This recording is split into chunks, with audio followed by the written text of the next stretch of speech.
Talking about a potential VP pick, very interesting one, I've got to say. Being considered as a running mate for Donald Trump. A lot of people looking at you as a possible vice presidential pick for Donald Trump. The United States, and I'm speaking as a private citizen, but the United States can't sit there and go, Russia, you're bad, and Russia can't sit there and say, the U.S., you're bad. We have to respect each other's national security strategy. I think from the U.S. perspective, we have to understand that Russia has a national security strategy. Were you paid for that event? You'd have to ask the folks that went over there to well, I'm asking you. You'd know if you were paid.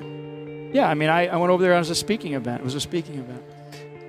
And what difference does that make? Well, I mean, somebody go, oh, he's paid by the Russians. Well, Donald Trump has made a lot. The fact that Hillary Clinton has taken money from Wall Street, yeah, I didn't take Sachs. any money from Russia, if that's what you're asking me.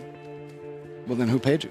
My speakers bureau. I have called on Hillary Clinton to drop out of the race because she put our nation's security at extremely high risk. If I did a tenth of what she did, I would be in jail today. Do you think Russia is behind the DNC hack? I don't know whether it's Russia, but it could be a whole bunch of countries. Is Vladimir Putin someone you would respect? Someone who kills journalists, who's invaded Crimea? Is that a man you respect? I mean, stop it with that kind of stuff. I mean, this is a Sorry, nuclear stop state it with in what, Iran. Sir? Stop it with saying what? That how you're describing a leader in the world that we have to deal with. Officials have confirmed that former General Michael Flynn has accepted an offer to serve as President Trump's national security advisor. The Obama administration is finalizing plans to punish Russia for interfering with the recent election. What do you think generally about sanctions against Russia? I think we ought to get on with our lives. Donald Trump suggesting that crackdown on Russia is misguided, saying in a statement, it's time for our country to move on to bigger and better things.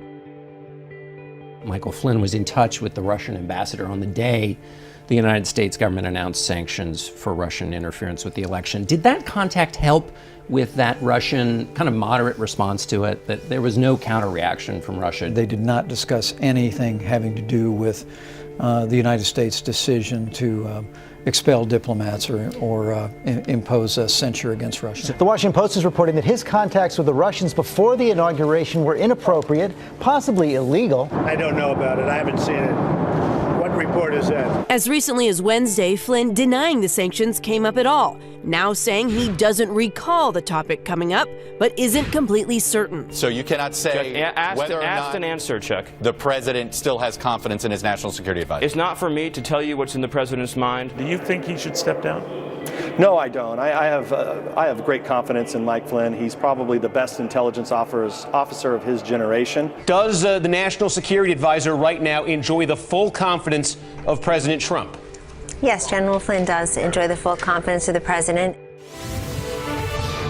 All right, we're back now with our breaking news, and this is big breaking news because according to two sources, they're telling CNN that Michael Flynn has resigned. Unfortunately, because of the fast pace of events, I inadvertently briefed the vice president-elect and others with incomplete information regarding my phone calls with the Russian ambassador. Last month, the Justice Department warned the White House that General Flynn had misled them, and that as a result, he was vulnerable to blackmail. And at that moment, he still had the complete trust of the president? Matt, I'm telling you what the president has said. I think it's likely that General Flynn will be at some point asked to come and talk to the committee about both post-election activities and any other activities that he would be aware of. Did the president instruct him to talk about sanctions? No, absolutely not. This idea of why did it take so long, I think the first question should be, where was the Department of Justice in this? Flynn was secretly communicating with Russian officials at the same time that Russia was attacking our democracy. I think the president made the right decision to ask for his resignation. You cannot have a national security advisor misleading the vice president and others. If the speaker is not willing to commit to this, he ought to allow the formation of an independent commission and get out of the way.